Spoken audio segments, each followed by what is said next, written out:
বুঝতে পারিনি এই কাজটাকে এতটা ভালোবেসে ফেলবো আর এতটা অভ্যাসে পরিণত করে ফেলবো। মাঝে মাঝে এত কেকের প্রেশার থাকে যে মনে হয় একটু রেস্ট নিতে পারলে খুব ভালো হতো, কিন্তু এমনও হয় যেই দিনকে কেক থাকে না সেই দিনকে আবার মনে হয় একটা কেক না থাকলেও যেন দিনটা চলে। এমনই অবস্থা হয়েছে আমার। তো আমি এই কাজটাকে আরো আমার অভ্যাসে পরিণত করতে চাই, আর তোমাদেরও থ্যাংক ইউ, তোমরা সেই জায়গাটা তৈরি করে দিয়েছো।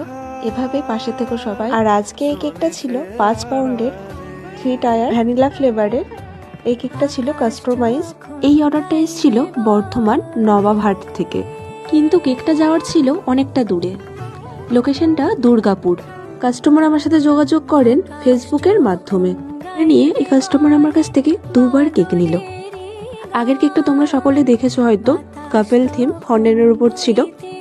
তো যাই হোক, একটা কথা বলে রাখি তোমাদের, অনেকদিন ধরেই ভাবছি মেসেজটা দেব তোমাদের। তোমরা অনেকেই আছো কলকাতা, হাওড়া, বাঁকুড়া, এরকম অনেক মেসেজই আমি পেয়েছি। সকলের কাছে আমি খুব দুঃখিত, এত দূর ডেলিভারি করা আমার পক্ষে সম্ভব হয়নি। তো তোমাদের সকলকে একটা কথাই বলতে চাই, তোমরা যদি আমার লোকেশন থেকে কেক নিতে আসতে পারো তবে আমি অর্ডার নেব। আর তোমরা আমার এই কাজগুলোকে এত ভালোবাসা দিয়েছো, আমি সত্যিই তোমাদের কাছে কৃতজ্ঞ। আজ অনেকদিন পর আবার ভয়েস দিলাম ভিডিওতে। আগে ইউটিউব করাকালীন খুব ভিডিওতে ভয়েস দেওয়া হতো, এখন সেই অভ্যেসটা আর নেই। তো যদি কিছু ভুল হয় ক্ষমা করে দিও একটু।